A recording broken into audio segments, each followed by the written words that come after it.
It isn't just the United States economy that's on a tear. Chinese PPI numbers, the best measure of inflation and generally correlated with growth over there, came in the highest since 2008, making one wonder whether that may be the place to put your money. A question I put to economic historian Neil Ferguson last week on Wall Street Week, asking him to choose between investing in the United States and investing in China. I'm an economic historian. I take the long view, and you'd be mad to bet against the United States. You'd also be mad to bet on a totalitarian, highly centralized regime in a networked age. Let me put it really simply. Most of America understands that it's heading for Cold War. The part of America that doesn't get this is Wall Street. Money's pouring into Chinese bonds and stocks, especially tech stocks. Guys, I have bad news for you. They have capital controls. It's the Hotel California China style. You may be able to check in, but good luck checking out. So I think this is a really important long bet that Wall Street is making that is going to go very sour. And it could go sour too if there's a blow up between the US and China over Taiwan. Katie Koch of Goldman Sachs and Steve Rattner of Willett Advisors are still with us. So, Steve, let me put you on the spot this time. You know China well. You spent time over there. You may even have invested from time to time in China. Hotel California China style. Does Neil Ferguson have a point, or is he overstating it? I guess by Neil Ferguson's definition, I'm mad because if I had to bet on one market or the other over the next several years, I would bet on China's. The yin and the yang of this is that in China, you're taking political risk. In the U.S., you're taking, in my opinion, economic risk. I think there are real questions around our economic policies now. There are real questions about our potential growth rate, our productivity, and so on. China is amazing. I haven't been there in a year and a half for obvious reasons, but it is the most extraordinary economic engine I've certainly ever seen in my life. But you're taking political risk, which is why the Chinese market trades at a substantial discount to ours, as well as to what it should trade at given its growth rate. But in the long term, with recognizing that there is significant political risk as an economic matter, I don't even think it's a close call in terms of where I put my money. So, Katie, what about the form of political risk that Neil was referring to about an economic Cold War, as it's called? Is Wall Street discounting that possibility at this point? I mean, we don't really have a firm policy, I don't think, coming out of the Biden administration yet, but they certainly have backed off of what the Trump administration did very much. Yeah, I think there's actually I agree with this is not going to sound very brave of me because I'm going to take both positions and put them together and say I think the answer for investors is they actually should have investments in both. Obviously, direct investments in the U.S., but I agree very much with Steve. Having direct investments in China makes a lot of sense too. The place where actually a lot of this comes together, I think, is worth emphasizing is the technology sector, and this is creating lots of interesting investing opportunities. So I'll just hit on two really quickly. The first is the tech supply chain. We know now that that's very vulnerable, and we're going to have to build that up in the U.S. And so we like the capital equipment providers that are making the equipment that makes the chips. And so expect to see a lot of fabrication happening in U.S. and Europe. It's good for jobs, and there are some investment opportunities on the back of that. And then secondarily, which was alluded to a little bit in the comments earlier, we are going to have the splinter net, so the build out of two separate internets in the U.S. and in China. And we're probably going to get into a dual cloud system with separate clouds for the U.S. and China.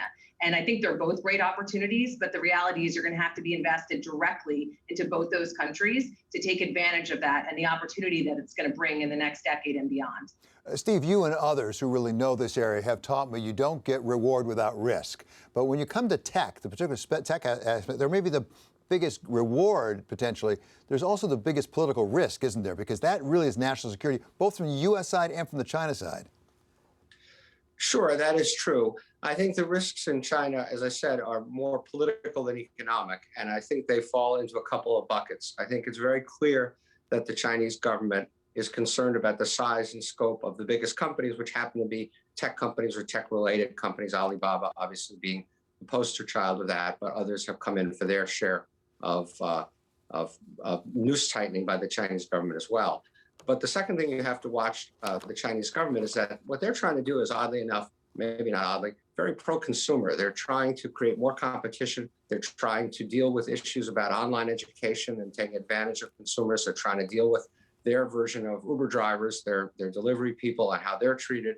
And so as part of being an investor, you have to watch what, just as you would in any economy, in any country, you have to watch what they're doing from a regulatory point of view.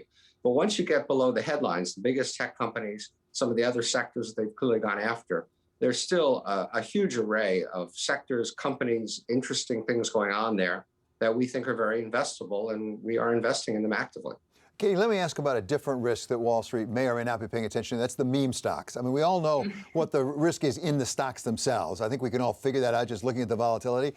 But are we starting to see some bleeding over from just the meme stocks into the market more generally, particularly through the ETFs? We saw some phenomena this week where it really started to affect the ETF. Is there a risk to the broader market from what we're seeing in the meme stocks?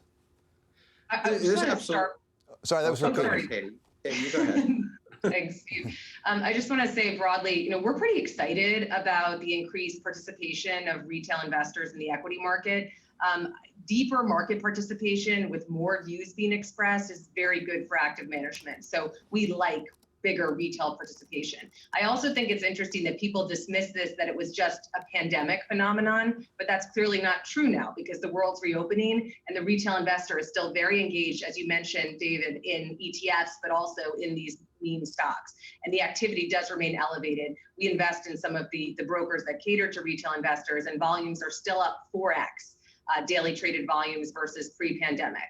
And so my answer to you is that I actually think that the pocket activity is positive. When I think I'm worried about equity market, what I would see is much more narrow participation of people involved in the market and narrow participation of the parts of the market that are performing. And right now we're actually seeing the opposite, broad participation of the types of people involved and actually broader participation of the stocks involved, as we mentioned before, value leadership along with growth. So this doesn't give me a particular concern at this moment in time, but it is something to watch. And if you believe that this activity will continue, you should be focused on the beneficiaries of that retail activity. And that would include things like exchanges, brokers, and actually social media, which is clearly playing a role in this too. Yeah, that's for sure. Steve, I interrupted you. Well, I'm going to now respectfully slightly disagree with Katie just to make your show more interesting, Dave. Not that it's not interesting already. But I find the idea of retail investors in the stock market a really odd phenomenon in our society, in our country.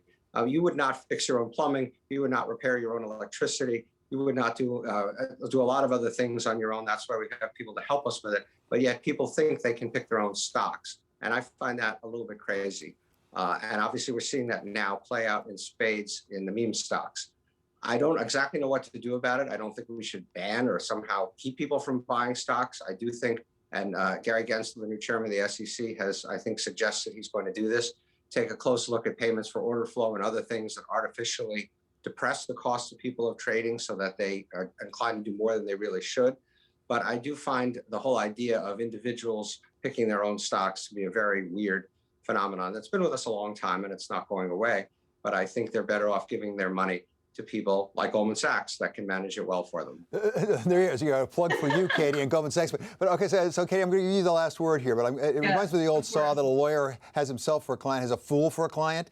Steve had a point that you really wouldn't want to fix your own plumbing.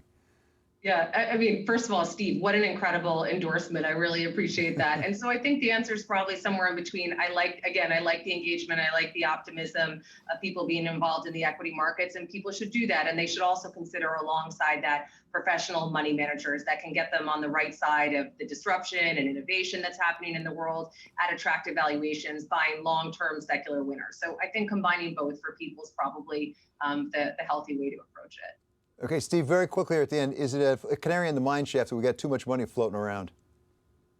Absolutely. There's definitely too much money floating around. We have asset price bubbles all over the place. I'm not predicting it's going to end in tears, but I find it a little bit scary and worrisome. And we know what should be done about it, which is the Fed needs to back off a bit.